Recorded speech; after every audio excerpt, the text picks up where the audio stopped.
Loveline may contain sexually oriented content. Listener discretion is advised. Adam Carolla and Dr. Drew. Loveline, coast to coast. Hey everybody, Loveline. I'm Adam Carolla. That is Dr. Drew. Dr. Drew, board-certified physician, addiction medicine specialist. Here. And I'm not giving you the phone number because this I'm not here. Yeah, this is the best of tonight, which is not necessarily the best of this show. Well, it's the best for us, though. Which still isn't that good. No, I mean, it's the best circumstance for us. No, this is the best of. Yeah, we're not here, though. That's right. Right. Yeah, that's so we why don't it's the care. best. We're probably listening. Yeah. I may be drunk. No. Yes. Yeah. Oh, yes. All right, so enjoy the best of Loveline.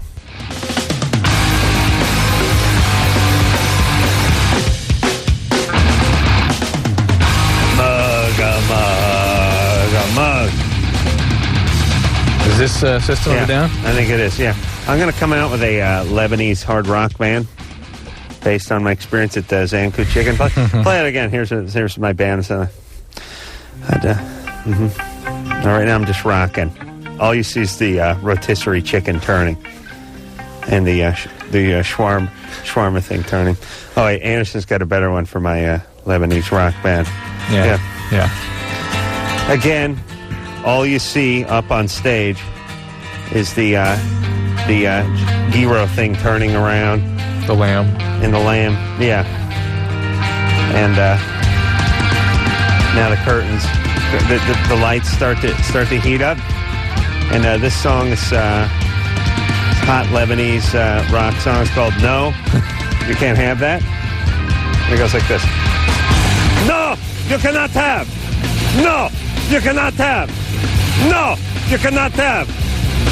No, you cannot mix the couscous with the shawarma. No, it is all dark meat. No, cannot have. No, cannot have. No, cannot have. Try this beverage. It's goat-based. No, cannot have. No, cannot have. No, cannot have. No, you cannot have. No mixing. No, cannot have. Read menu. No, get fired. No. Yeah, be a good band, wouldn't it? Yeah. Oh, it's always great. Now, I kid those people, but truly they're miserable people. I'm really sad that I ever have to do business with any of these folks, whether they're working at a gas station or at the Zanku Chicken. It's always painful. Always painful. Tammy? Yes. Yeah. I wish more people would just come out and say that. Maybe, perhaps, force them to. Tammy? Yes. You're 30. What's happening? Well, I have a thyroid problem. I've been fighting it for about 3 years. What's the problem? Well, they can't regulate it. I've had my medicine changed about 18 times. I didn't know if that's normal. It's not normal. What's the nature of your thyroid problem? What's the diagnosis? Well, he says that I have symptoms for both hypo and hyper. And you're seeing an endocrinologist? Yes, I am. Drew, the hypo and the too little, hyper, too much. Yeah, right up there with the micro and macro on the retardometer, which is micro means super itty bitty, macro means as big as the universe. Hyper, too much. Hypo, beneath, too little. Yeah. Isn't that bound to just confuse people at one point or another? Yeah. I agree. All right. Yep. Glad. Point well taken. Thank you. Well, Tammy, yes, it's not the routine situation that people would have such difficulty regulating their thyroid.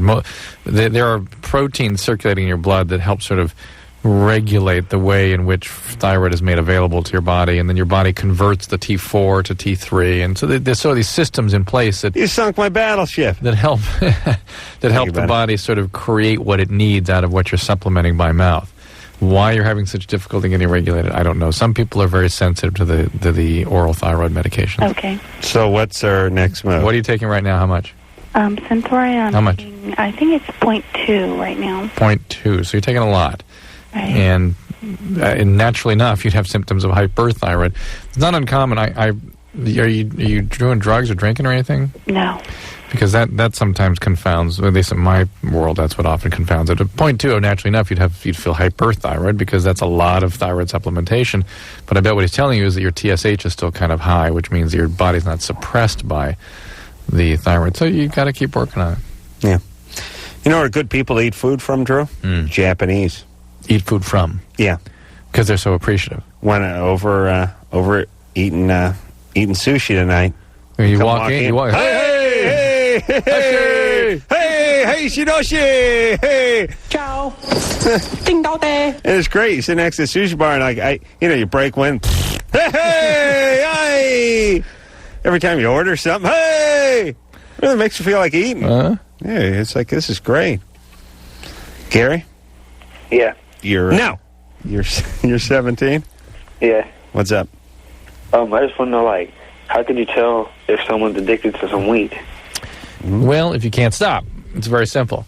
Can you stop? The thing about addiction is it's a very simple equation. If you can stop, go ahead. You're not addicted. If you can't stop, or if you can only stop for periods of time before you go back, and when you go back, there's continued escalation in spite of consequence, then you have addiction, and it's a biological event, and that's that.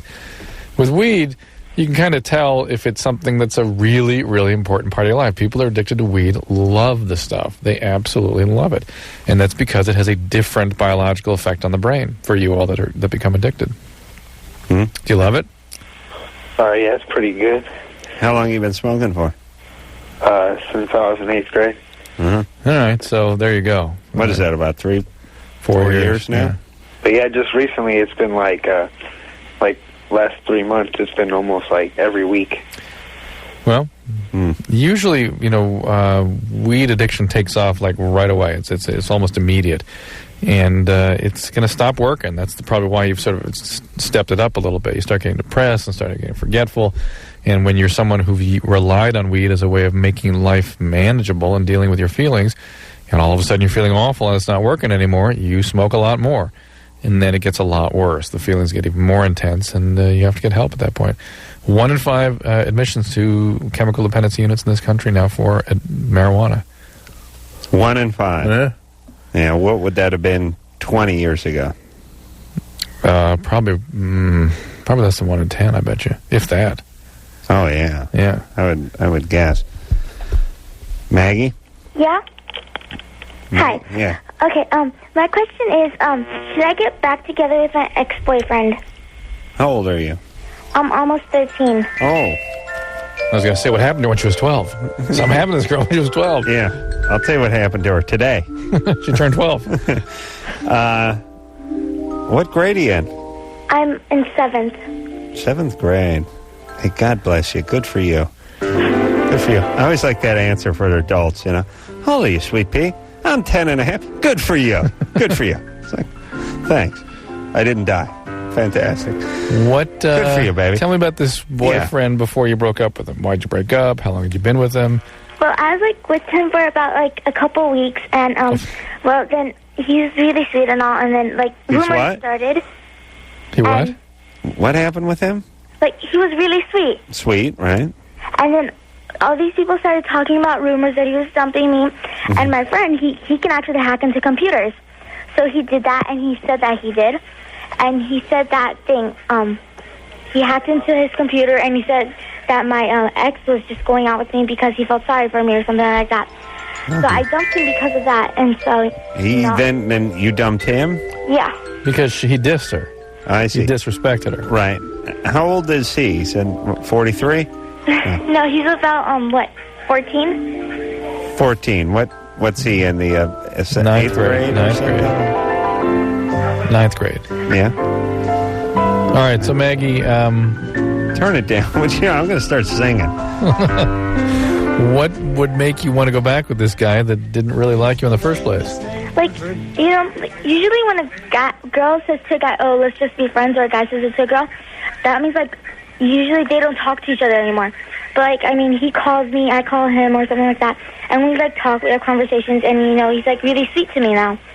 And, I sort of regret that I broke up with him. Hold on a second. What is all going on back there, Maggie? Oh, that's Nothing. It's like I'm hearing voices. Okay. All right, I'm going to put you on hold for a while then.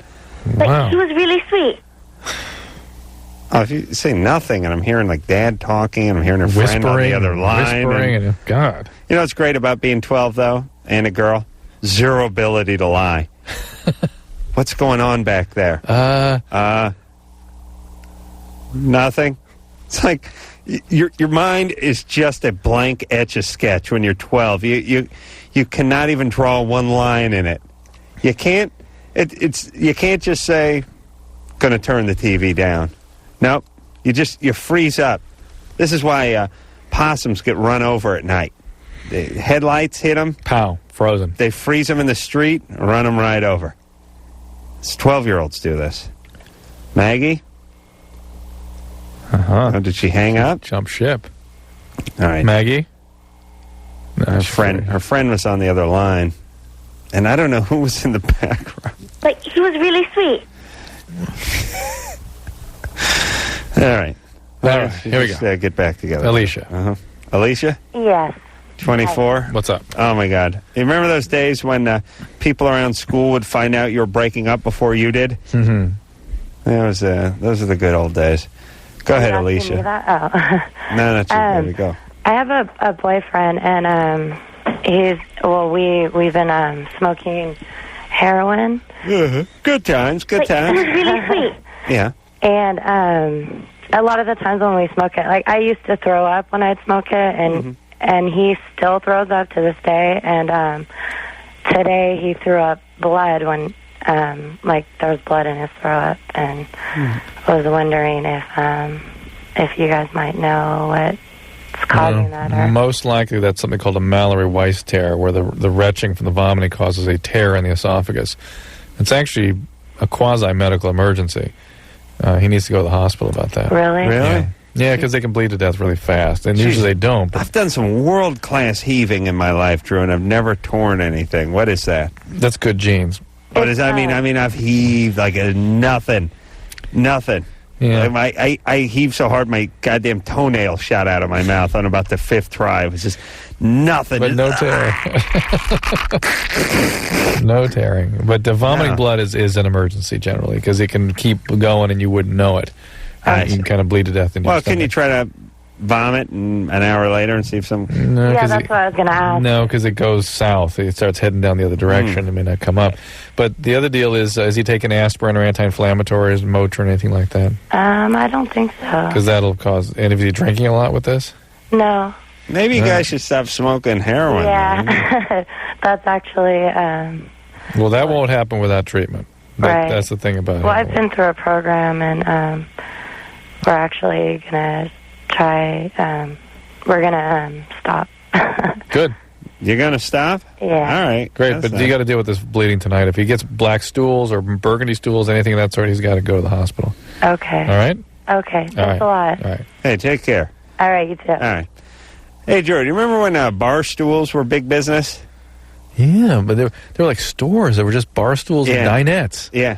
Yeah. There was a place called Lee's Bar Stools and Dinettes. How could that be? How could I used they to sit around and watch these commercials. Yeah, they're huge warehouses. 15,000 square foot stores that just sold bar stools and dinette sets. What does that say about our culture? I don't know what the dinette... I'm still not sure what a dinette set is. It's a small table and chairs for a smaller dining room. You know, I think it's not a formal dining room. This is a dinette? it's a Southwest thing. This is like trailer stuff. You know what I'm saying? Now this is wonderful. Everybody owned... everyone had a bar stool growing up. Not us. No, because you would have had to join whatever year you were in. And we're incapable of that. And he would have had to have a bar, but that was always very exciting. Oh, look, got some new bar stools. Nice. Is that wicker? Sweet. Yeah. You got that bar at your house. You've arrived. Sit at the bar. You can drink at home. Nick? Nick, you're 26. Yes. What's up? Oh, I've been going to school and high school and stuff with this guy, and he's a really nice guy, really good friend and everything, but, he's never really had a girlfriend, and I was just kind of wondering, It's a damn lie, and you know it! You want to give him a BJ? No. Oh. And it just seems very odd that he's, he's only like 2 or 3 years younger than me, and you just don't, don't have a girlfriend. So If what? you're a good friend, why don't you ask him? I did. And what did he say? Well, I'm just not interested. Maybe he's got a pituitary tumor or something. Yeah, look on the bright side. Stuff happens. He may not be gay. He may have a tumor. Yeah, well, I would hope so. All right. Yeah. Well, All right. Hey, here's the thing, Nick. Could this guy really be your best friend? And what's that say about you? What do you mean? Well, that you have really no idea what's going on with somebody you consider your best this friend. form of this light Level, form, yeah. it's a level form of communication with your best friend. See, Adam is advocating that you either beat the crap out of him or throw poo at him. That's how he and his buddies Right. You communicate. find out what's going on with this guy. Right, you try to talk to him as a good friend or anything, and he just closes up like a clam. Well, that's not a good friend. Is that a good friend, though? No, not really. All right. Well, that's what I'm saying. Here's all I'm saying, Nick. Whether the guy's gay or not is neither here nor there. But what is relevant is that he's your best friend and you don't really know what's going on with him. Not just don't really know, I have no idea. And I've tried to communicate with him on a human level and get zero. That's kind of shove off a little bit and maybe find another best friend. Absolutely. Or go without. Yeah. Right. Yeah, best friend, you should have wrapped those up about 14 years earlier. Best friend. You say that, Drew, because you're one of these pretty college boy types, No, you've said it yourself. You go off wait to a minute. college. How dare you? How dare you? You go off to your highfalutin college out there in the some seaboard state. Where the hell did you go over Massachusetts. there? Mass. And you make new friends. You see, but us townies, us cutters, we got to stay behind. Yeah. You understand? And we just hang out with the same guys we've hung out with for many, many years. Your life is progressive. Now you meet friends in college, then you get out of college, you go to grad school, you end up at med school, now you're interning at a hospital. You just new people. You hang out in the same town you grew up with, and you get construction jobs with the same guys. That's got to be bizarre. You're with these guys your whole life. In fact, you don't meet new people. I just had a conversation with the Wheeze about you like a week ago. The Wheeze, yeah. Somebody hung out. He said, friend of mine for 20 years. He said, God Christ, I don't understand. Adam used to be the quiet, nice guy. What happened? Yeah, baby. Yeah, the worm has turned. Ron? Yeah? You're 14? Yeah? What's up? I want to ask, Hey, Ron, hang on one second. But wasn't it you that said, Adam, that the best friend thing is something that is a proximity issue that happens before 8th grade, and then you're over that? Right. Right? Yes. I mean, you can have very good friends that stay with you your whole life, but the whole idea of best friend, something you kind of... Well, magically, your best friend, yeah. What are the chances of everyone's best friend living next door to them? Shocking. Or sitting behind them in math class? Right. No, this is a proximity thing. But he was really sweet. Yeah. I don't care how sweet he was. But you don't even have concepts of best friends after about 12. You know what I'm saying? Yeah. Best friend concept sort of drops its meaning. Maybe after 16 or 18, I'd push it up a little Here's bit. a 26-year-old and a 22-year-old. Still still friend. playing a best friend. And with a guy who's like, he doesn't know. Yeah, Guy's like a robot. And he couldn't have ever been in the same grade with the guy. Had to be years behind him in junior high and high school. He's only just learning that he's never had a girlfriend. Yeah. Just let it go. Okay. Sorry, Ron. Go ahead there, buddy. all right, then, I want to ask, if I masturbate now, as I'm 14, say like in about 7 years from now, like probably like when I'm 22 or something. Well, that's when you'll run out of sperm. You'll probably be out by about... Something happened. Yeah, something happened. What would happen? What would happen? If something happened? Yeah. You'd be beating off, except for this time, instead of going to junior high, you'd be going to junior college. Go to hell! All right, then. Who was that? David Allen Greer? Of course, anybody screaming, it's David Allen Greer. Ron, I understand your question. He wants to know if he's going to be out of sperm by the time he's in junior college. Is that what you're asking? Yeah. No, you have an endless, you have a supply of sperm that would be adequate to go from now until you're about 85. What about pee-pee? Let's say he takes a whiz 3-4 times a day now. He can get about 4 years up on himself and then just not pee for 4 years. Not pee for 4 years? Yeah. Hey, there's a plan.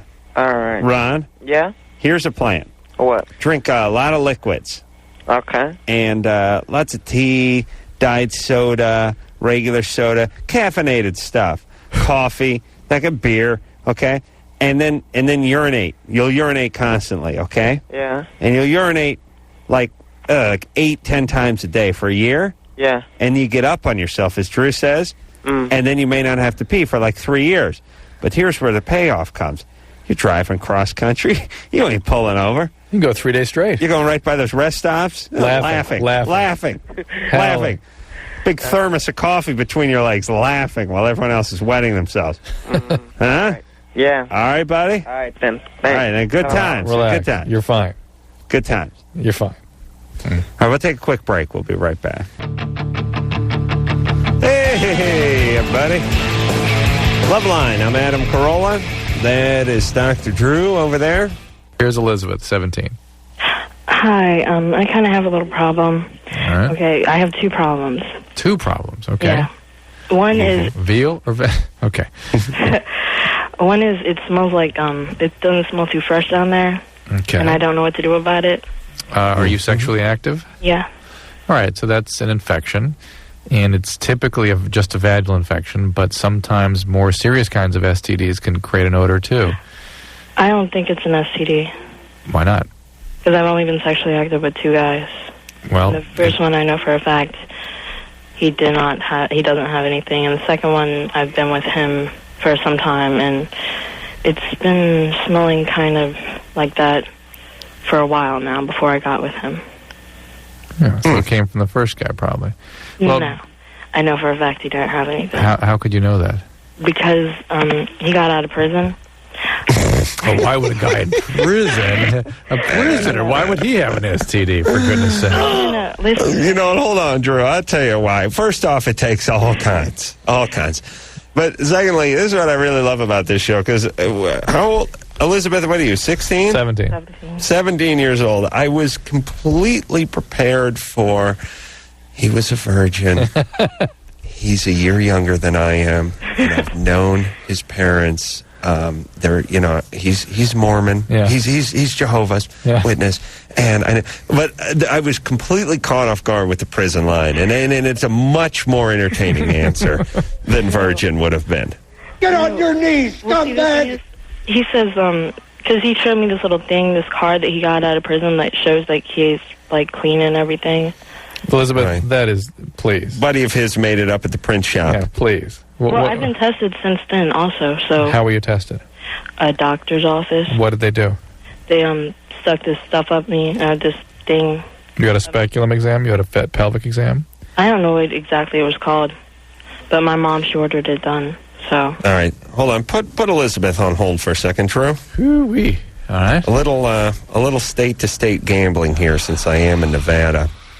Yeah. I'm going to ask the veal and venison question to Elizabeth. 0 for 2. Is that the bet? 0 for 2? Is that what we're going to bet on, whether she can come up with this or not? Well, what are the odds on... The odds on veal are about... 50-50. About 50-50, right? Yeah. Venison, the astronomical? 100 to 1, yeah. 100 to 1? Yeah. Okay, Drew. Yeah. I'll put $1 up against your 100 on the venison. No, I don't think she's going to get it. That's what I'm saying. Oh, so... I give you $1 if she gets venison, and you give me 100. No. Wait a minute. If she doesn't get venison... Let's just find out if she gets it or not. Forget the bet. Right, puss. Elizabeth. Yeah? Go ahead, Adam. Veal. What do you mean?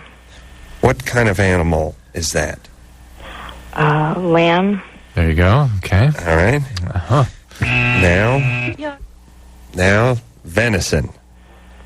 What? Venison. Fish. Fish. Fish. Oh, I should have taken that bet. Well, we were right on the 0 for 2, right? We got All right. All right. And quick question on the venison. Salt water or fresh water? Salt water. Okay, yeah. All right. Well, All right, now listen, Elizabeth. Yeah. I don't like you dating these inmates. You understand? Mm-hmm.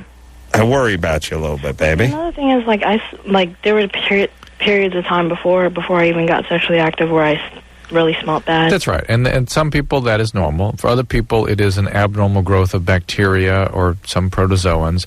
And it should be thought of as an infection, and it's something that is treatable. You should talk to a doctor about it. There's creams they can give you that you can insert in there that tends to take care of that. And it also, these things can be sexually transmitted for sure. So, True. Yeah. Quick question. Yeah. What? More odds. What are the odds that someone who thinks veal is lamb is going to know what protozoans are? Do you think there's a human being that is currently on this planet that could explain what protozoa is, but it does not know the difference between lamb and veal? Okay. Point taken. Touche. Yeah. Thank you. Okay, baby, take care of yourself, and what should she do, Drew? She should get back into the doctor. It's good that her mom has appropriately taken her in to be checked out, especially since she's sexually active. And when there's a change like that, if you get abnormal discharge or smell, it's something to get checked out, because usually that is an infection. Even if it's just a vaginal infection, it's something that's worth getting treated. Okay, but the guy had a card from the warden that said he was good to go. That's right. Fresh as a daisy. Brandon? Yeah? You're 14. What's up? Well, I was masturbating with some shampoo 2 days ago, and I think it, dried on my testicles, and it really burns. Ouch! I don't think so. Yeah. No. Yeah. No, because you wash your hair with the shampoo, and it runs down your body and over your testicles, and I know, it doesn't burn. No, but I wasn't in the shower. I just used it, plain. Oh, you used full strength. Yeah? Yeah. Well, didn't you use it on your penis? Yeah. How'd it get in your testes? Oh, well, it dripped down, and it's crusted. Uh-huh. What kind of shampoo? It's, ice. It's called... Ice? Yeah, that's what the brand's name. I thought that was some sort of mentholatum rub or something, that ice. Isn't that for Icy Hot? Isn't that for your muscles? No, I have that too, but I don't use that. You have ice shampoo? Yeah, it's called ice, and it's a shampoo. All right, well, maybe you irritated the skin. All right, how about... Get some Cortaid, stop using that cold water. Okay. Cortaid cream, and this sounds bogus to me, too. Yeah, I don't believe it. But listen, there are a lot of... Almost every guy I grew up with made the mistake of beating off with Prel at some point in their life. Why don't you believe Brandon? I don't know. Well, what's your impulse? Just curious. He didn't really want to know the answer that much, and there wasn't really much of an answer. Yeah. And if you dumped shampoo on your nuts, it might be a little bit irritating, but you would rinse it off, and that'd be about the end of that. My impulse is, Brandon's not 14, he's 11. Yeah, that too. And he's not masturbating. That's good. What year were you born, Brandon? What? What year were you born? 88. Yeah. What month? February 20th. 1988? All right. Does that make him? I think so. No, makes him 12. Hey, do you go to Westlake High School? Makes him 12, by the way. Yeah. Brandon. Makes him 12, not 14. No. February 20th, 1988. All right. I'm going to send you out something on your birthday, right? Okay. It's going to be some Vaseline. 14, okay. Hey, do you go to Westlake High School, Brandon? Oh, no, next year. I'm in 8th grade right now. I'm going to Kalina. Yeah, see, I went to that school. They're all liars. Me and all my friends, jack off liars. How, well, that I know, but how do we know you're not lying about everyone being liars? That's just the thing. Yeah, that's, it does add an extra element. Joanne? Yes. You're 35? Yes, I am. What's up? I have a question. My boyfriend was diagnosed earlier this year with cancer. He wasn't feeling well, and he went into the doctor. When they were doing some exams, they had taken a mole off his skin to see if he didn't have skin cancer.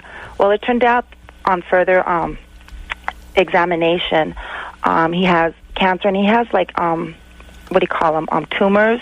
He has some tumors like on his spine and one on his lung. And my question is, we have sex and it's unprotected, but I like to give him blowjobs and I like to drink his semen. And I wanted to know, can cancer be transmitted through the semen? Well, hold on. Fantasy answer. Oh, boy. Fantasy answer. How old? Joanna's 35. She's got about 4 months to live. Oh, my God. I like, now we're going to take a break, and we'll get to this when we come back, but I like the fact that she used the word drink. That's a good point. Yeah. You know, as if after a long hike, she could really pop the cap on some semen. Honey, you want a Gatorade? No. No, I'm taking semen. Oh, yeah. Yeah, it's nice when it's chilled. It's a nice commercial. Guys mountain biking, snowboarding, reaching for semen. Yeah, it's when beer won't do. Lemonade's a little too sweet. It's kind of like that Sunny D commercial. Do the spoo. Do the spoo.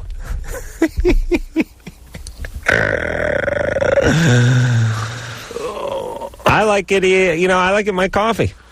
I like to put a little floater on top there. Not every day, but for special occasions. Like a Sunday when I'm reading the paper, I'll do the spoo. Dollop on top of the cappuccino. I'll also empty it into my sports bottle when I'm mountain biking. And sometimes I'll just, pop the cap and spray it all over my face when I'm hot, when I get to the top of the mountain. I'll also splash a little on my wrist. My grandfather taught me that. It brings the body temperature down. We'll come back. We'll find out about Joanne and if she's doing the spoo, and that's giving her the big C after this.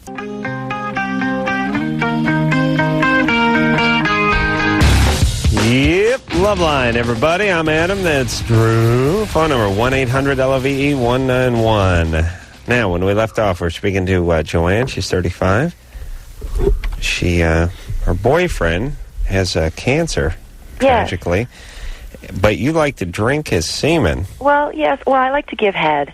Mm-hmm. And I really enjoy sucking, his penis because he has a beautiful penis. And I really like to drink him. And depending on what he, eats or drinks, sometimes it's really sweet and sometimes it can be bitter. Really? It makes a difference, It makes a difference. It really does. What have you noticed? Well, like the last few weeks, when he would come, he wasn't coming that much. And I would always tease him, oh, hey, babe, you must be getting it somewhere else because you're not coming, like you usually do. And he goes, oh, I'm just tired. I'm just stressed from work and stuff. And wait a minute, stress from work. You just said he has metastatic cancer. He has cancer all over his body. He's just been diagnosed from that. He's been looking a little tired. Yeah, but do you understand how serious that is? No, I don't understand. And he was trying to explain it to me. Hold on, Joanne, you're not a physician? I'm not a physician. I don't understand. That's why I was calling to see if Dr. Drew was there to give me... Oh, okay. To clarify it, because I don't understand... Oh, hold on a second. I don't want to laugh. I know this is becoming very morbid, but... The guy's got tumors on his spine and tumors on his lungs. I'm no physician, but those are a couple of places you don't want to have tumors, I'm guessing. And then it's like, honey, you ain't coming very much. Yeah, no, I'm pretty tired from work. Yeah. It's like, I'm dying. Hello? I mean, yeah. Yeah, boss dropped off a load of paperwork before he hit the links, and I stayed till 8:30 finishing it off. Oh, yeah, and those tumors are growing. And my body's being consumed by cancer. Joanne? Yes. How long you been going out with this guy? 3 years. 3 years? Yeah, 3 years. So it's a pretty serious relationship, right? Yeah. Well, you could say that. Yeah. But if he dies... I was devastated because, and I don't want him to die. And according to his doctor, he says he gave him about a year. He could be less. It could be more. Yeah, he's got melanoma, right? I think so. I'm not sure. That is a total, completely devastating cancer. Yes, it is. How old is the guy? He's 33. Oh, my God. I know. So he's had a long, rich life.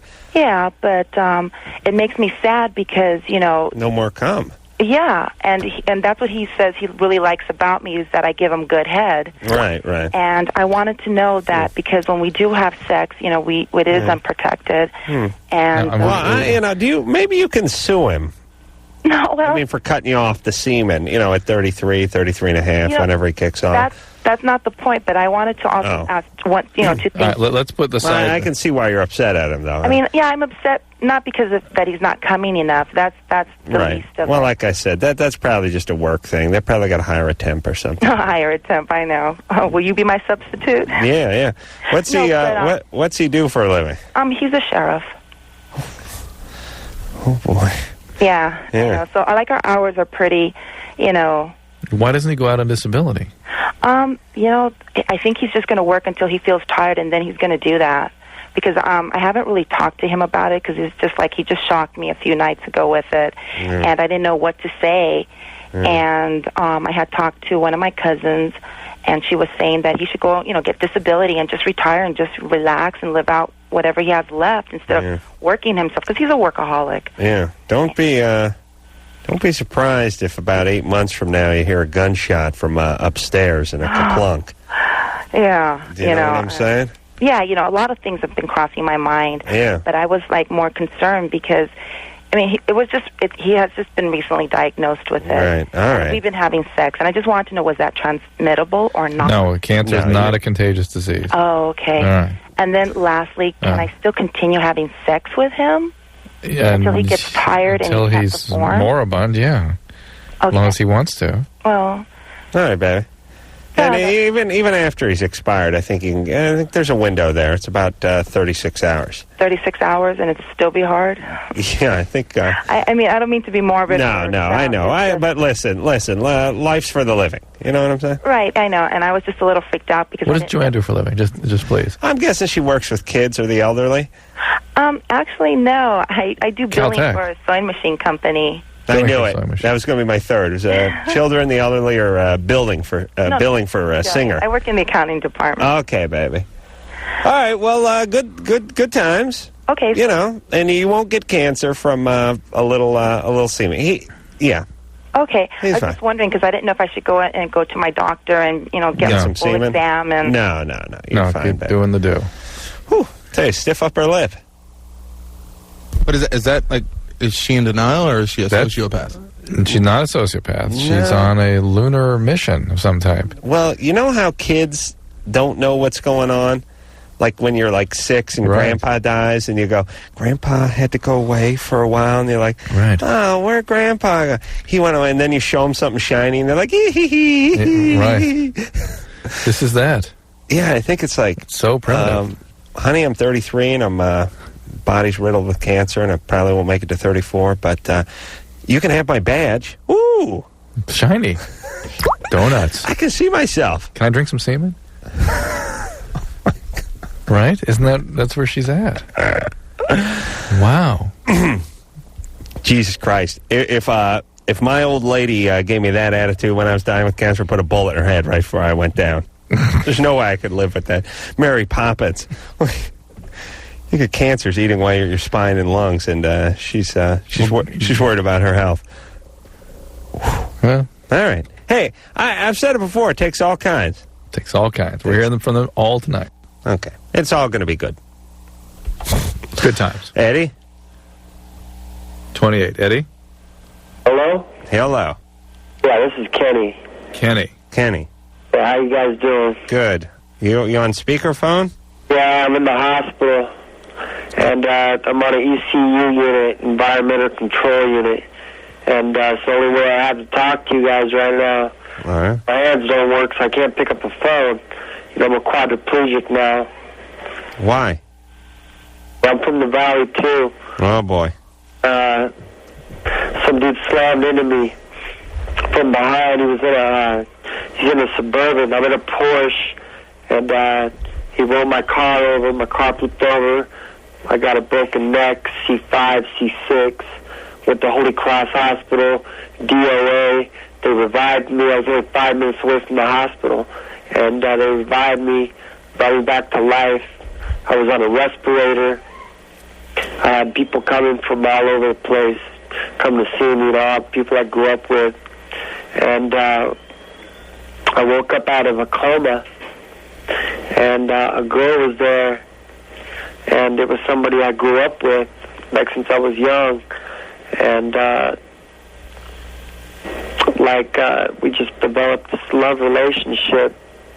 throughout this whole thing. Like the accident happened November 8th, and How long were you in a coma? I was in a coma for 2 weeks. What kind of Porsche did you have? An old 944. Oh, well, that's not so tragic. Yeah, it wasn't a Carrera. Yeah. What year? 35 and a half. Oh, okay. Yeah. No airbags or anything. No airbags. Yeah. Nothing. Back, you know? Yeah. All right. Well, that's horrible. So now you're quadriplegic. I'm a quadriplegic from the Rancho Los Amigos Medical Center out in Downey, which is supposed to be top 10 in the nation, but I'm not going to say anything about that. It's top 10 for burns. It's last for quads. No, it's a good rehab, you know. Oh, I don't know.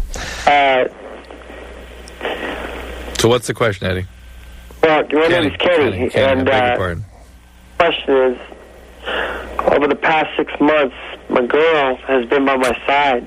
This is the one you met after the accident? The one I've known since I was 12 years old. Yeah, but you really got involved with her after the accident. She came back into my life after 9 years and hasn't left my side at the hospital. Right. We're just looking for a little clarification here because we just want to make sure it's the one who you met after you got into the accident. I know you met her before that, but we fell in love after the accident. We've always had a love. Right. We're just looking for clarification. Right. All right. So now, what's up? Now we developed this love for each other, this unconditional love, and she's been here every single day, and we've been planning what we're going to do, and you know, it's even come to like plans of marriage and this and that. And so I'm scheduled to get out on the 13th, and she puts it off. And the last month we've just been like up and down. You know what I mean? Right. Fighting and about this, about little things, just bickering at each other. Right. And I was scheduled to come home. I got, you know, she moved out of her house. She was in a 2-story house. You know, right. I moved out of that and got a 1-story house that would be accessible for me to get around in my wheelchair. Right.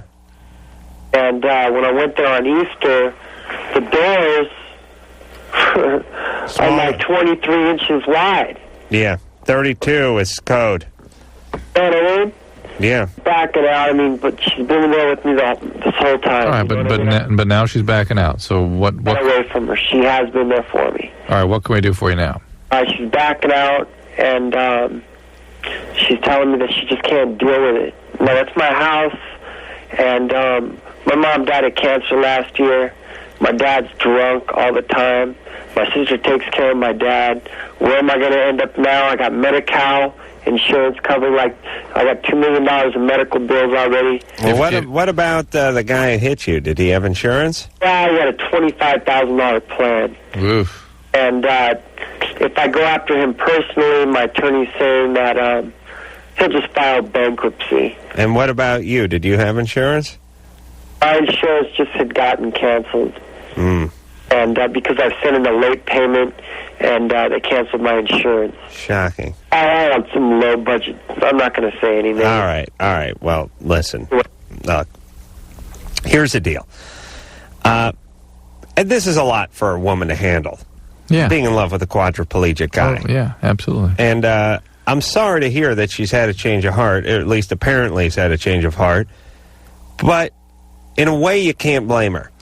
I mean, in the sense that I'm sorry if she made promises that she's not keeping, but she's a young woman, and there's a lot of responsibility. I understand her trepidation here. Well, and when the reality of this really came home to bear, which was now we're setting up house, right? Then she could no longer sort of live in a fantasy that she's this caretaker of this idealized person who's perfectly, almost like an infant. Okay. It's not that anymore. Right. It is really an adult with a serious disability with serious medical problems, and it was too much for her. So, Kenny, you had a bad thing happen to you. Horrible year. Mom died. And a horrible year, and your focus needs to be rehab, getting better, and your mental.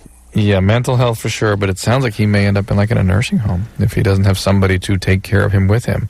Right. And that may be reality. And I don't know that there's anything you can do to talk her out of this. But there's an interesting piece to this, which is the fact that you've had this experience where someone does love you and has the capacity for that, there must be a potential to find that again. Oh, yeah. Yeah, they're out there.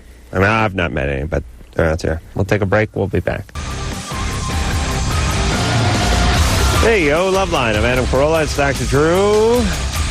Phone number 1-800-LOVE-191. All right, let's rock and roll here. What do you say there, buddy boy? All right. Let's hop back to the phones.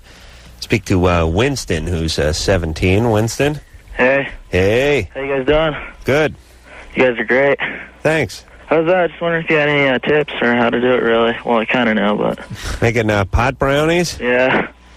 Geez, I don't know. Drew, I'm going to defer to you. Should I be...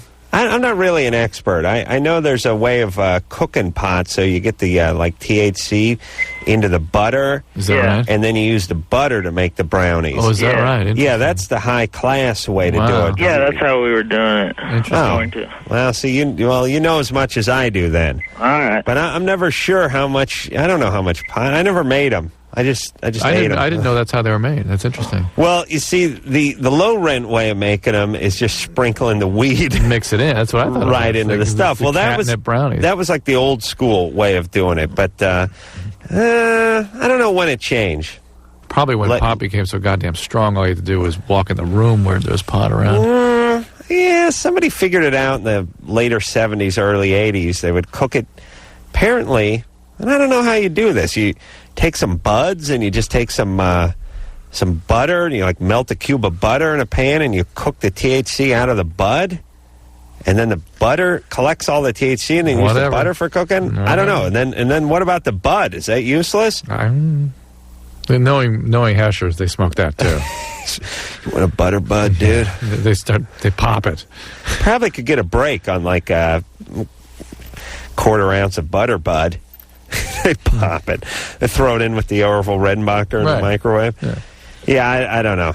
I'm not exactly sure, but I think that's how you do it. I never made them because I was always too cheap, and so was everyone else. Like the idea of taking a bunch of weed and dumping it in a frying pan just seemed like you're throwing it out. It was like a rich man's game. That's how Donald Trump gets his weed, right? I guess so. All right. Let's... do you really think that's how Donald Trump gets his weed? Oh, yeah. Okay. Susie? Hi, how are you? You're 25? Mm-hmm. What's up? I just had a quick question. Is it safe, Dr. Drew, to have sex with somebody who has prostate cancer? Cancer is not an infectious disease. You can't get it from someone. Right? I thought so, but it seemed, I don't know, because I know the prostate has a lot to do with, sexual functioning. Well, but no matter what, even if we took out a cancer and implanted in you, those are his abnormal cells. Your immune system would take care of them. Wouldn't work, huh? Be that as it may. You ever do that, Drew? And you don't have a prostate. No, I know. All right. Okay. Yeah, but the prostate's down in that area. The semen's going right through it. You can't transmit cancer. Now, there are certain viruses associated with certain kinds of cancers that can be transmitted, but you can't transmit tumors. So you could cut out somebody's tumor, plant it in me, and it wouldn't work? Right. Well, let's try it. Right. I don't believe you. See if you find a nice tumor. Sick. I mean, you have to... What? Yeah. All right. Susie? Mm-hmm. How old is this guy? He's about 50. Oh, yeah. What's going on here, You're Susie? 25. What's up? It's a hypothetical question, actually. It's going to affect the decision, that will be made, whether or not to sleep with them. Well, you just got the green light from Drew, though, right? Yeah, so what is this guy married? No. Where'd you meet him? Work. Was your boss? No, just a friend. What kind of work do you do? Film business. I work in management. All right. God bless you for throwing a bone to a guy with prostate cancer. Well, he's a good friend, so. Is he going to live? I think so. I think they caught it early enough. I just, I don't think they have to remove it, so. Well, what kind of treatment has he had so far? I don't think he's had any yet, but I think he's going to go through the whole, I think they're going to do radiation. I'm not sure yet. He hasn't told me too much. Okay. Are you into the guy? We'll see. I mean, it's not there yet in the relationship. We're just... You don't know whether you like him or not? No, I do. I just, It's got to be weird for her. He's 50. They work together. There's got to be a lot of barriers there. All right. Just a big question I had. Okay. All right, baby. No, you don't like any younger guys? After his radiation, though, he's going to may have some trouble with erection and with ejaculation. He may start peeing himself. So okay. Really? Keep that in mind. I will. Well, he's just going to have problems. You want to get going here before he has all that treatment. Okay. All right, good times, though. Thanks. I like that. It's kind of that's like the Make-A-Wish Foundation for older dudes. You're dying of prostate cancer, you get some hot 25-year-old come over, give you one last good banging before we casket you up and put you in the ground. All right. What are we going to call that? Make-A-Wish. Nothing really goes with that. Yeah, it's like senior Make-A-Wish. Yeah. What is the cutoff for Make-A-Wish? I don't know. Is it 18? I don't know. Probably. You always Might be hear about 16. the kids. Yeah. Might be 16. But then they're going to turn away some guy who's 17 and, wants to throw out the first pitch at Yankee Stadium because he's, turned, his birthday came too early before opening season. Do you know what I mean? I'd like to find that out. All right. Well, actually, I wouldn't. Beto? Hi. Your name is Beto? Yeah, Beto, B-E-T-O. Beto. Hi. What's happening there, Beto? First of all, I want to start off by saying that your guys' work is acknowledged and accepted by me. Thank you. And I like that. We've never been acknowledged and accepted. Wait a minute. Hey, I like that. And hey, Beto? Yes. Can I put this? Can we put this on our press packet? Okay. That our work has been acknowledged and accepted by the great Beto? Yes. All righty. I like the way you said that. Yeah, Lauren, write that down. That's going out in the press packet. All right, what's up? Okay. No, I just need some advice because I've currently been, trying to improve myself. Mm-hmm. I went out and bought Codependence No More. Good. Referred by you, Dr. Excellent. Drew. And the road Less Travel and Beyond. Cool. And the 30 coping through assertiveness. Okay, and what's happening? And it's just the process of everything just is overwhelming. So you're getting something out of this. You're learning about yourself. Yes. All right, the real change, though, that's all just sort of what we call cognitive change. It's helping you understand a framework for change. Real change is affected through your relationships with people. I know, and that's what I realized, that every time I've had a relationship with somebody, I either try to sabotage it or, just run away. Okay. What happened to you growing up? Well, as little as probably 5 years old, Uh-huh. I was molested by my older brother. How old was he? At the time, he was in his teens. Who got to him? Do you know? I'm not sure. I never asked him or never. Your older brother, Rapo? Huh? No. It's a good one, right, Joe? That's good. You're very funny. Yeah, how much older is he than you? He's like 5 years older than me. Has this affected your sexual orientation? I believe so. Now that I acknowledge, now that I look back at it, Yeah. I believe so, because that's the first exposure I ever had to sexuality. Mm-hmm. And ever since then, it's always been guys, Mm-hmm. And are you sort of sexually compulsive, too? Yes. Yeah. But this situation, it's good you're reading all that stuff, but if you're really interested in treatment, this kind of thing is best served through SA, Sexaholics Anonymous. Get the SA big book, read about that. And this can really you can really grow with this if you're interested in changing. Yes, I am. What else are you doing right now, Beto? I'm going to school, working, trying to disassociate from the negative people. Right. Are you doing drugs and alcohol too? I've done a little pot. But you're not. That's not a big part of what's going on here. No, it's not anymore. And my parents are. My dad's he was an alcoholic, and my mom's now. I'm living with her. But you did not have momentum with drugs and alcohol yourself? Yes, I did. All right. So a 12-step program would really do you some good. Mm-hmm. And it's free, and it's available, and it's really specifically goes to what's going on with old Beto. It really is. So this is the stuff that 12-step does beautifully with. So yeah, and here's the thing. I'll put this out to all the little Betos out there, which is you're 18. You got a little bit scrambled when you're a kid. Horrible older brother doing horrible things to you. Now you're confused. All right. So now you're reading some books. You're going to school. Yeah. Don't be in such a hurry. Oh, it takes time. Oh, man. I mean, you may be dead before you figure this one out. No. Oh, really? It'll take a while, though. Okay. Melissa, Yeah? you're 14? Uh-huh. What's up?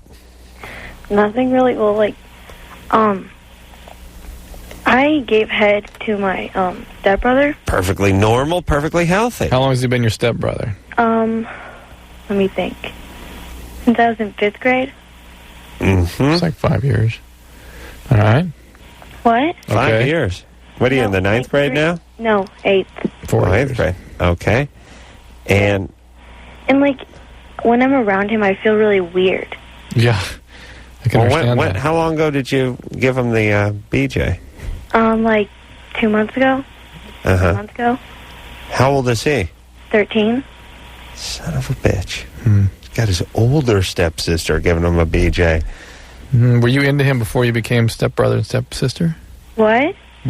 Were you into him, or did you even know him before? Okay, well, like, before we even knew that our parents were dating, me and him went out. And right. That's kind of, that would be yes then, right? What? You boy. You dated. Hold on, it sounds like Anderson is doing that. You were dating him when you were in the 4th grade? 5th grade. Well, no, you said before. He said, hold on. I know, but... Hold on a second. And Drew, you shut your pie hole over there with your... Drew always gets nutty with the grades, you know? I go, 14, what is that? Is it 9th grade? That's great, Drew always screams. They're usually wrong. But here's the thing. He said their parents got together when she was in the 5th grade. And before that... Yeah, but they went out. In 5th grade years, a long time of dating, maybe 2 or 3 months. Okay, so you guys went out when you were in the 5th grade?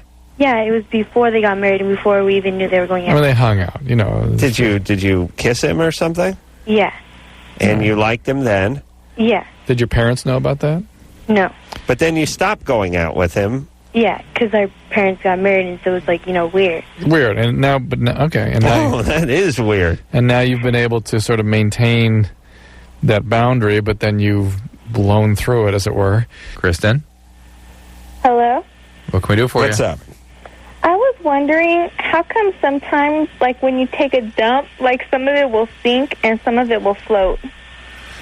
It's interesting. Yes. The ones that sink are witches.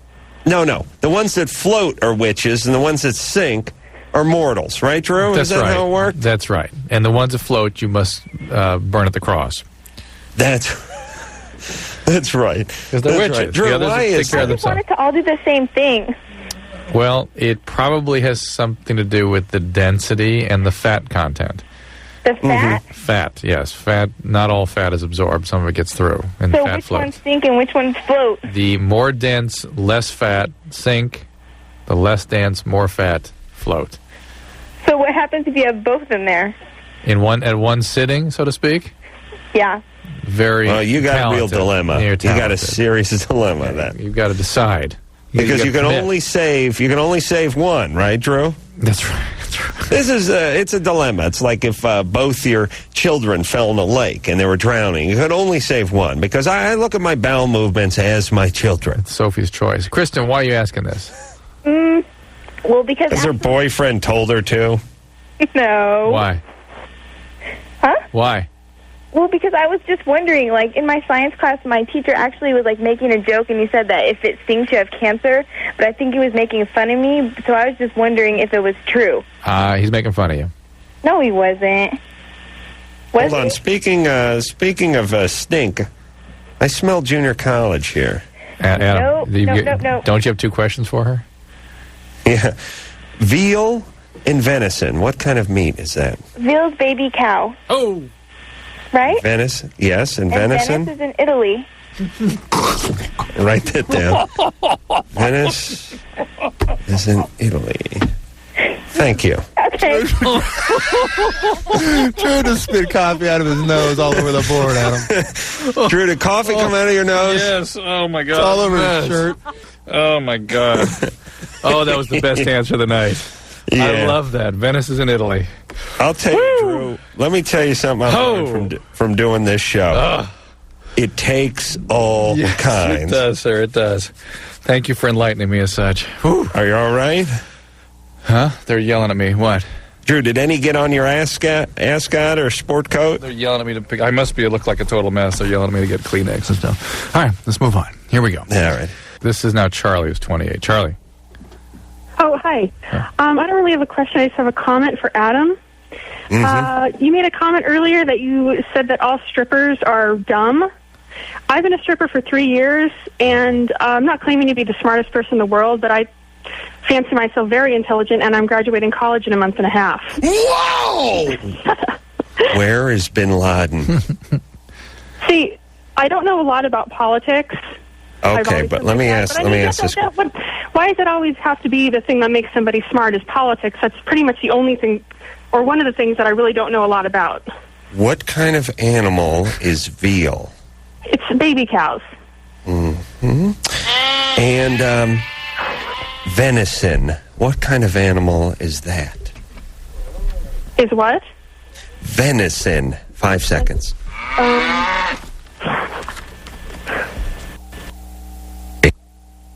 Ooh. Ooh. Sorry. Little impulse control problems, too. Dr. Drew. Are you done? Are you done? No, there are plenty of highly intelligent strippers. Some of our greatest academic teachers come from this world. Is that not true, Drew? Some of your professors in college were ex-strippers? Well, so the popular folklore would have you believe. But listen, Charlie, Adam tends to generalize about a lot of people, so don't ever take exception. I think Adam is absolutely hilarious. Okay. Well, see, Adam, she's smart after all, right? Are you done? Are you done stripping, or are you still stripping? I haven't stripped in about a month because I got $8,000 in student loans, so I haven't had to. Where'd you go to college? I'm going to Cal State Fullerton. And then what? And then I'm going to do an internship. Back to stripping for the rest of her life. No, then I have a summer internship and hopefully get a job. And is it hard to get out of that stripping gig? Yeah, it is, because the money is really easy and it's really good. Mm-hmm. And it is really hard. And lots of times I contemplated, screw school, this is just too easy. But, it was just a matter of personal integrity. And I think that... How'd you get into much more out there. I mean... you can only go so far with stripping. You reach a certain age, and then it's like you're done. I don't want to be that person. So, how did you get into it in the first place? My best girlfriend was a stripper. She'd been stripping for about a year and a half, and she'd always try to talk me into doing it. And I was like, no. And then finally, I just went to see her at this bikini bar she worked at, and she talked me into auditioning. And I don't know, I did it and made lots of money, and everyone was cheering and clapping, and it fed my ego a little bit, I have to admit. Nice rack. So do you work at a topless place? I work at a topless bar now, yeah, but I started at a bikini bar. All right. That's good times. Okay. Nothing wrong with that. They're lovely, lovely ladies. You two made up now? Yeah, we're cool. Charlie, you cool? Yeah, I'm good. All right. Charlie? Venison, though. We haven't answered that yet. I don't Next know. time, I've heard of venison, but I don't know what kind of animal that is. Next time I see you, baby, I'm going to stuff an extra 20 in your thong, all right? All right. I'll hold you to All right there, baby. Good times, good times. All right, and venison, what are you looking for? Because it has two meanings, venison. Yeah, but I'm looking for traditionally deer. When people say the type of meat. You're looking for deer. Yes, that's what I was looking for. Okay. I had to stump her. She knew the veal. No, that was a good one. What's the other meaning? Just what game? Hunted game. So a quail is venison? No, game animal. So like elk could be venison. I would say that's probably what I'm looking for. Yeah. I would have accepted elk as an answer. Yeah, you would have been right. Wouldn't you? Yeah, that would have been right. But then what about moose? Is that venison? Let me read you the definition. Oh, yeah, Drew has the book there. The edible flesh of a wild animal taken by hunting. Number 2, the flesh of a deer. Yeah, but see, here's the thing about that is, if you killed a wild boar, you wouldn't call it venison because you'd call it pork. Right. So it'd be the name that you'd give to something with 4 legs that you would eat that didn't already have a name. Whatever. Right. Yeah? Yeah. So antelope. I'm getting hungry. All right, we're taking a break. All right, we'll be right back.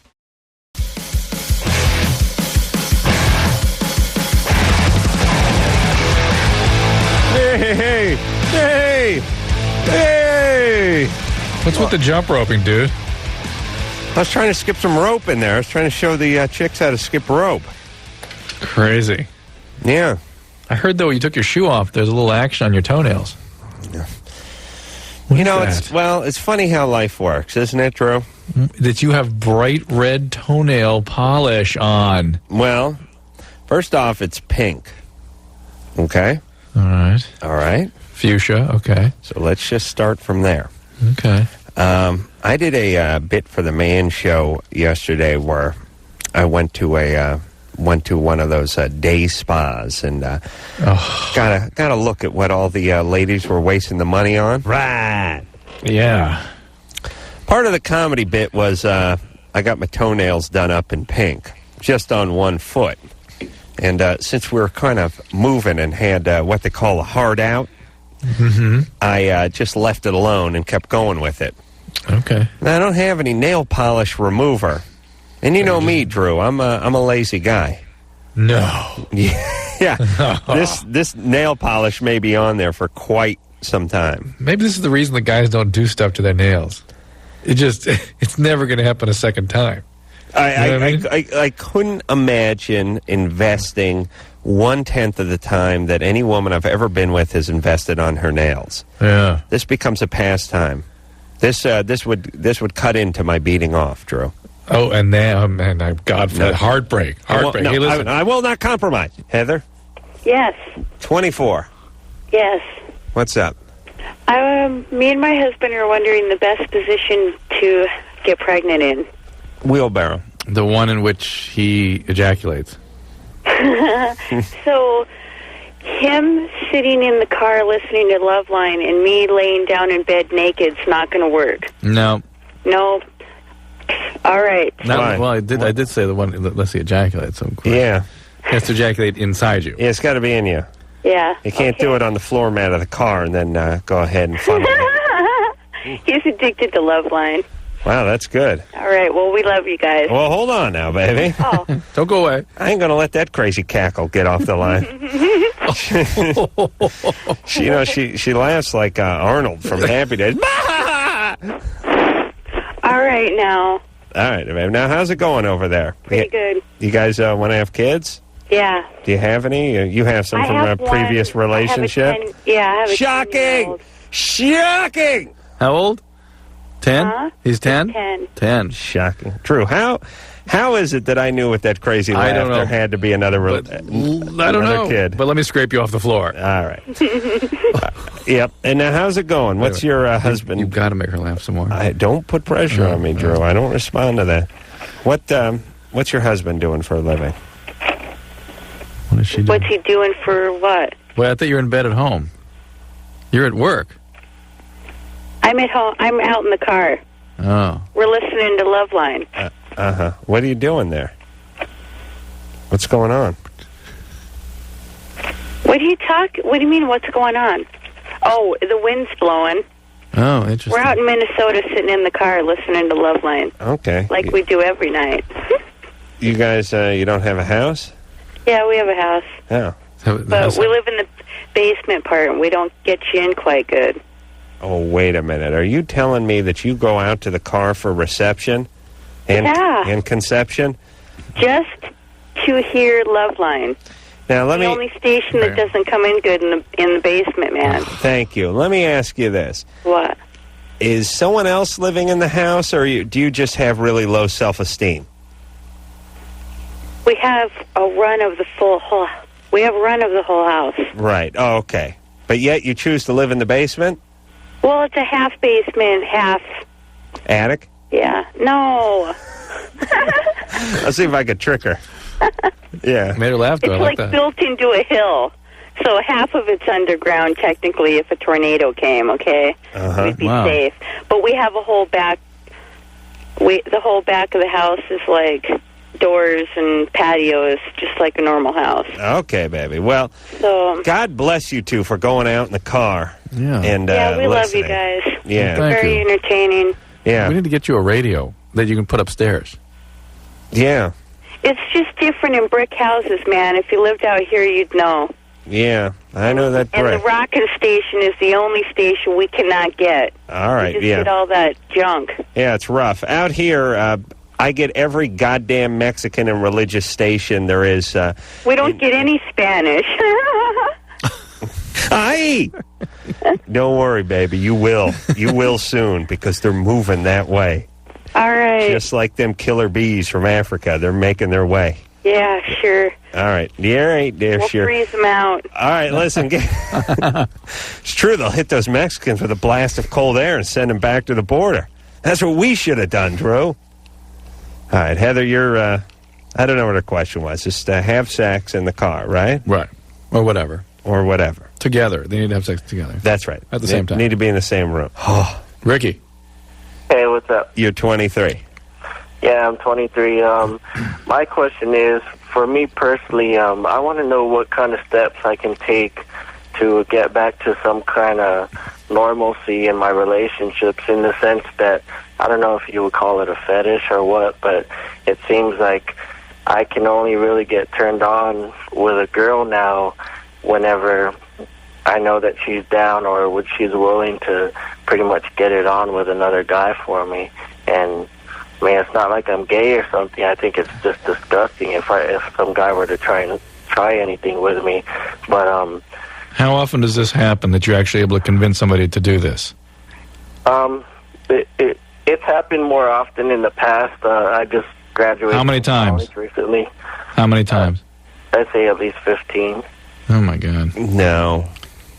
No way. And I think I think that might be part of it. Is that, I mean, in the past it was just like a college thing, where one of my friends would bring over some girls, and I don't know what it was about them. What college did you go to? Arizona State University. Mm-hmm. That sounds about right. Possible, yeah. And now these were not your girlfriends, or they were your girlfriends? No, these girls were usually just girls that I didn't even really know. But I mean, my problem now is, I'm going through a divorce now. Mm-hmm. And, 23? Yeah, I'm 23. How long have you been married for? 22 years. Well, the marriage is for almost 3 years now. You got married before you left college? Yeah, I did. And I graduated, so I'm happy. All right. And in the meantime, you talked 15 women into having sex with other guys after they'd had sex with you while you were there in this relatively short period of time? This is actually before I got married. Most of this happened, but also with my wife. I see. I guess Oh, it boy. started All with right, well, her. give us, Ricky, what's the history? What's going on with you? Emotionally, what's going on? What have your relationships been like? What was your family of origin like? Something is quite remiss. That's the problem. Is my relationships was really good with this girl. Stop. What happened in your family of origin? Was it just chaos when you were growing up? I don't know. I guess my parents were divorced when I was 3. I moved around with all different parts of my family just because. Did you have to be in foster care? Were you sort of in foster care? Not really foster care. I mean, just it seems like everybody I lived with ended up seeming to want to kind of push me out for some reason, and they'd find. What happened to your mother and father? Were they drug addicts or something? Why weren't they taking care of you? Oh, no. My mom basically wanted to take care of me, but she wasn't very financially stable, so I kind of moved around with different parts of my family that were willing to take me in and wanted to take me in, basically. How about your dad? What was his deal? He was in the Navy. He's kind of a deadbeat. All right. Hey, Ricky? Where's my bourbon? Here's the deal. You got yourself a college degree. You don't have any kids, right? I do have a little girl with my ex. All right. Well, now it's time to straighten up and fly right. But listen, you're not addicted to anything, are you? No. Okay. Okay. All right. This is an impulse. I mean, I understand it's a fetish, but you know what? I think you can not do this. Right. I know you want to do it, and there's a lot of things we want to do. But now you have a little girl, your father, you made some mistakes. Just gain control of yourself and your impulses. Well, but he has total chaos in his family of origin history. And all right, well then go to SA or something. Well, you need to have some stable relationships. You need to be able to get in a relationship, commit to them, and not bring all this chaos in. Yes. You have to do that. You have to on behalf of the child. And whatever you have to do to contain these impulses, you got to do it. And if you can't contain it, then you have to get treatment. That chick's going to be stripping by her 9th birthday. Nice. Very nice. 9th. Yeah, 9th, over under 9th birthday. Okay. All right. CJ, and don't get me wrong, Drew. I'm not saying she'll actually be stripping on her birthday. I just mean, you know, by the time, the next day. By her birthday, over under. Yes, I get it. Mandy, hey. Hi, I called in before. I'm the 13-year-old with the 17-year-old boyfriend. Mm-hmm. Well, anyways, he broke up with me because I wouldn't have sex with him, but... He did. Good, Mandy, way to go. Yeah. But anyways, okay. I'm attracted to my friend Lori, okay? We had to make out before, and I wanted to do more with her, but the guy who made us make out got turned on by it, and so he ended up doing stuff with her, and I was, like, really jealous and everything. Mm-hmm. And me and her, we, like, grab each other and stuff. Mm-hmm. Like, and we're just messing around, but when I do it, like, I kind of like doing it, and I'm like, I'm wondering if you think I'm going through, like, a stage, or if, like, these are signs of me becoming a lesbian or something. All right, hang on there, Mandy. What grade are you in? 8th. 8th grade. Hold on. I'm ready to do some gambling on Mandy. Yeah, I could do some. Yeah. How old was this guy? Like 14, 15, I don't know. Oh, where do you go from there? Where do you go?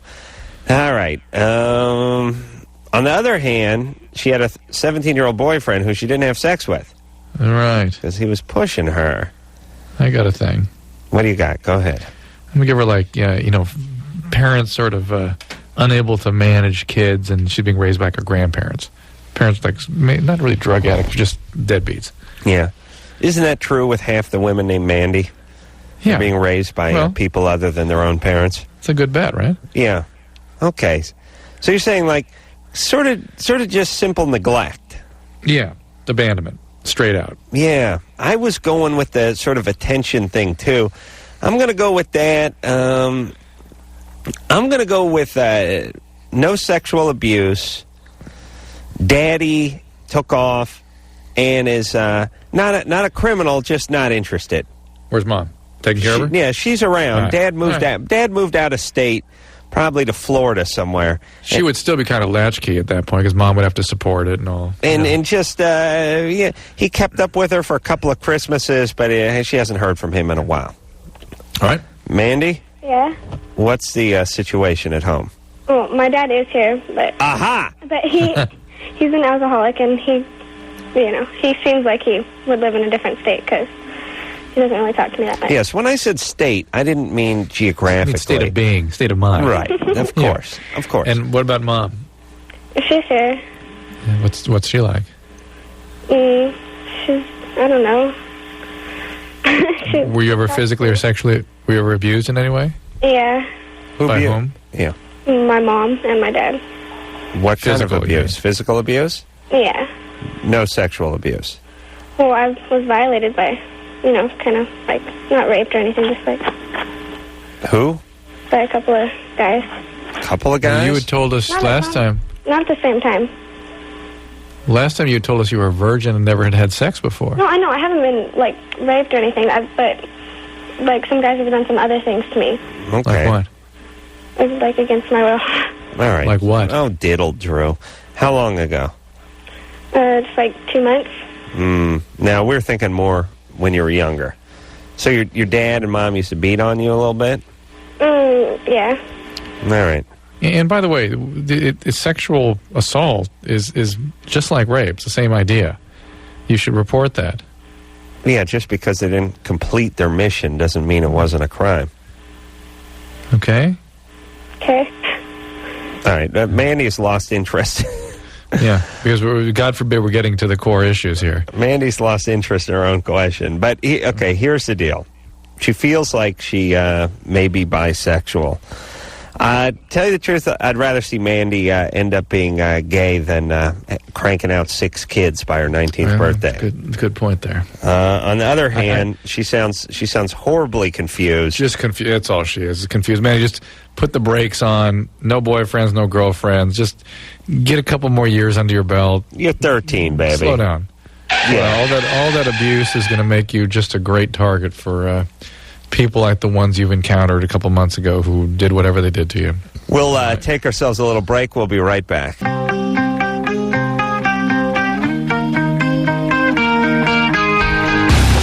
Yep, Loveline, everybody. I'm Adam. That's Drew. Phone number 1-800-LOVE-191. From Utah, he's 19. Court? Yeah, I was just wondering, like, what are the symptoms of pubic lice? It itches like hell, and you see these little flea-like critters down there cruising around. Yeah, so it's like lice on top of your head. Right. They move around down on your pubic area, though.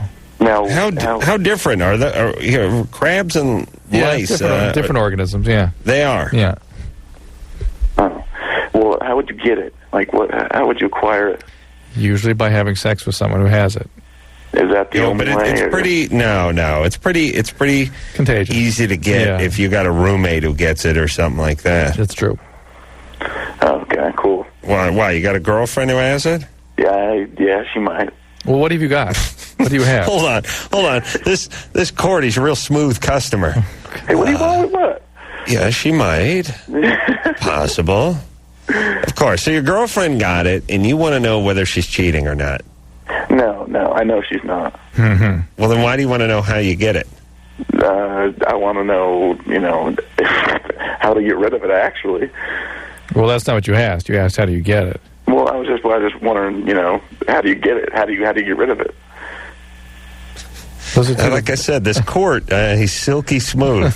How do you get it? I'd like to use him if I ever get arrested for anything, and ironically go to court. I'd like to use him as expert testimony. You will go to court to get the testimony then. So. That's right. All right, you can get it easily if somebody shares a towel or something like, or a comforter or blanket or something, laundry gets messed up with, like your roommates or something like that.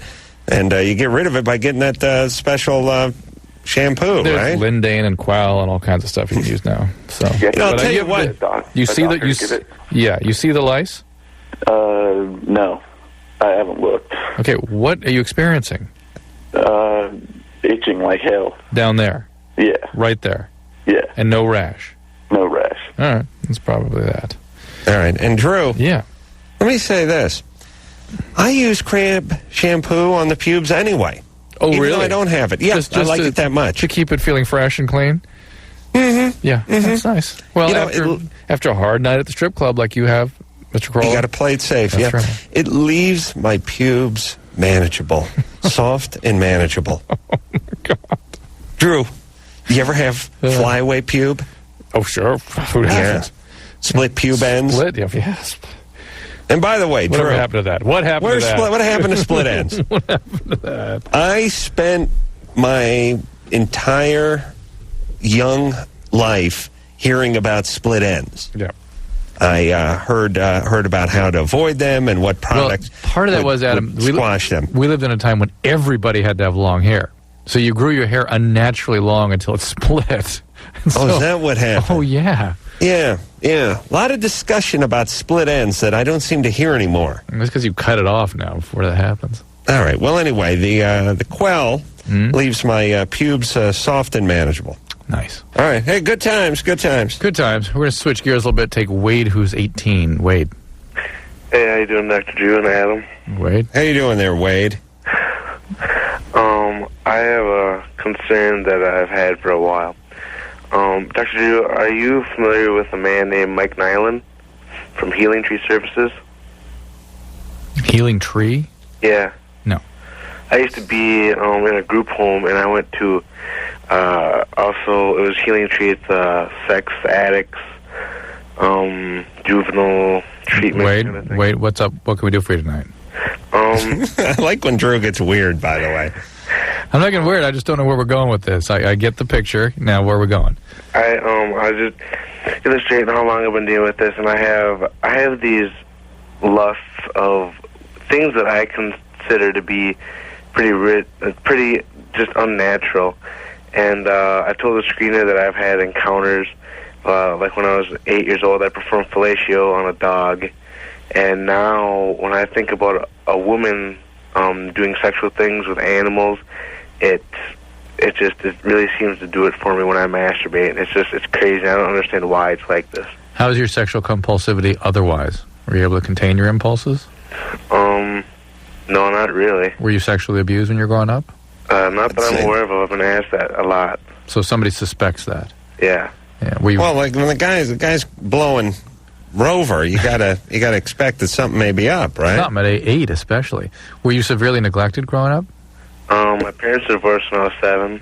No, but I mean, like when you were a little kid, were you left in a crib for days on end, kind of thing, without much human contact, or nothing like that? When I was born, my mother quit her job and took care of me and everything. Well, what are you in? So, do you have a girlfriend now? No. And well, you're into girls? Yeah. And you were in a group home for a while? I was, yeah, for about 9 months last year. How'd that end up? I got kicked out for not putting my full effort into the program, or so they say. Yeah. Wow. Troublemaker. Yeah. I've seen your type before, Wade. So what? All right. So are you scared? Are you scared you're going to do something stupid or violent or criminal? No, I'm just kind of worried about my brain. You know, why does it think like that? Well, it's certainly in 9 months of treatment. You must have gotten some insight, right? Not really. Well, I guess after all, you weren't putting your full effort into it. Yeah, and I wasn't always honest, and I had told them, you know, I did an autobiography, you know, whatever, and I had told them of the stuff that I had done, but I never really got answers to why I think... Well, some of these things there aren't really answers to. There is trauma, and there is lack of connectedness and neglect, and the usual sorts of interpersonal experiences that allow for emotional growth. And when your brain doesn't get that opportunity to grow, there are effects, there are symptoms that develop.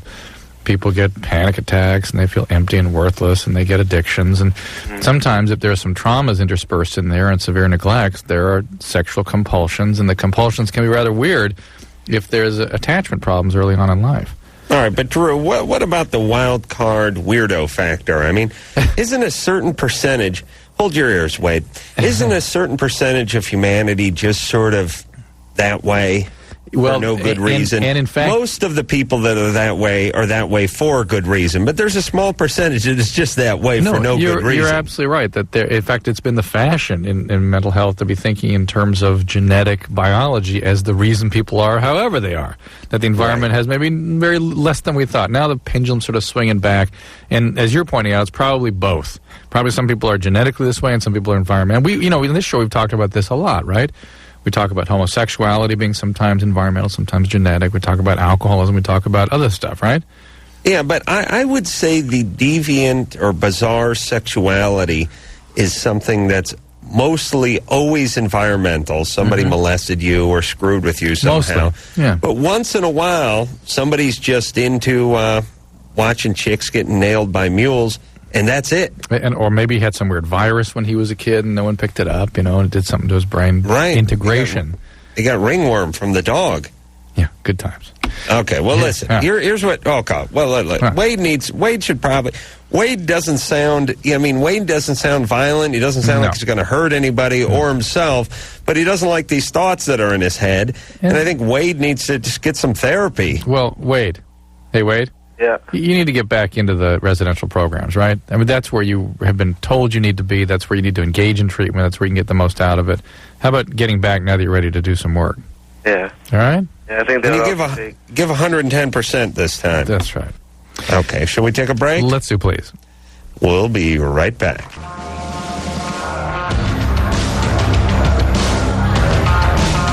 Well, that's it. Another fantabulous show. Mercifully done. All right.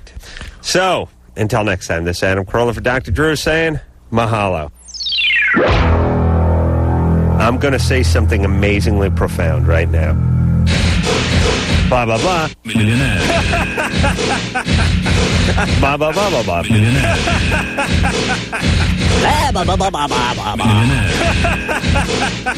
My boyfriend literally... Millionaire. Why? All you screwed up people. You can't articulate yourself any better than that.